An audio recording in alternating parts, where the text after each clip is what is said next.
ជំរាបសួរសួស្តីបងប្អូនទាំងគ្នាចាបងប្អូនទាំងគ្នាចាញ៉ាំមកដល់ទៀតហើយចាបងប្អូនទាំងគ្នាទាញមកថាអីចង់ភើបានអីចាខ្ញុំមកកោវឹកទៀតហើយហ្នឹងចាបងប្អូនចាគឺជុកខ្វៃបងប្អូនទាំងគ្នាចាគឺអត់បានទៅសែនឆេងមេងអីទេគឺជជែអីគាត់ទៅស្រុកអញ្ចឹងណាចាគាត់បានជុកខ្វៃយកមកផ្ញើចាខ្ញុំដាក់ចូលម៉ាស៊ីនអូវិនកម្ដៅឲ្យរៀងសាច់ស្ងួតចឹងណាបងប្អូនបន្ទាប់មកខ្ញុំយកមកហែកជាដុំ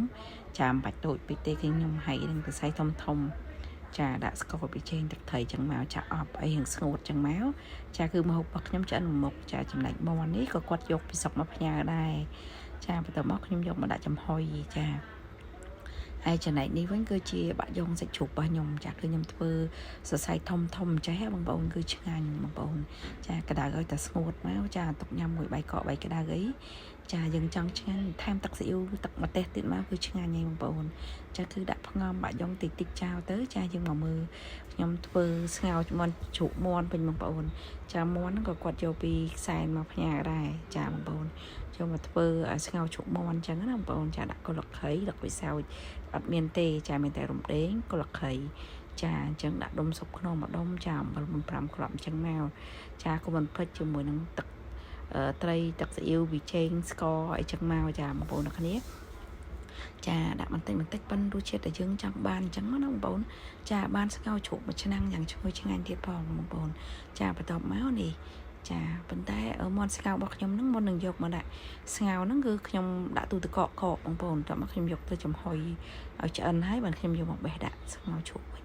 ចានេះគឺជាជីជ្រូកមានទឹកខ្ទឹមជីនាងវងអីចឹងទៅចាម្ទេសលឹកគុជឆ្មាឬក៏ទឹកខ្ទឹមចាគឺឆ្អិនស្ងោរជ្រូកមួយមុខទៀតចាគឺខ្ញុំមកចាប់ផ្ដើម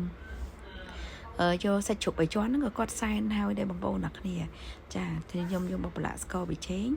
ហើយគឺខ្ញុំយកមកដាក់ជាមួយនឹងម៉ាស៊ីនអូវិនអាំងអញ្ចឹងណាបងប្អូនចាអាំងអញ្ចឹងទៅដើម្បីសម្រាប់ខ្លាញ់ឲ្យខ្លាញ់ហ្នឹងស្រក់ទឹកក្រោមអញ្ចឹងទៅចាខ្ញុំមកចាប់ផ្ដើមដួសសម្លស្ងោរជ្រូករបស់ខ្ញុំហ្នឹងចាបងប្អូនគឺថ្ងៃហ្នឹងអត់បានឡើងសារទេចាជែគាត់យកមកផ្ញើនេះបន្តិចរួចបន្តិចទៅគឺរួចមកពេលតែម្ដងបងប្អូនអ្នកគ្នាចាស្ងោរជ្រូកខ្ញុំឆ្អិនហើយចាខ្ញុំចាប់ផ្ដើមដាក់ជីស្លឹកខ្ទឹមអីចូលអញ្ចឹងទៅច្បាច់គុជឆ្មាចាដោយសារម៉ាខ្ញុំក៏អត់ចូលចិត្ត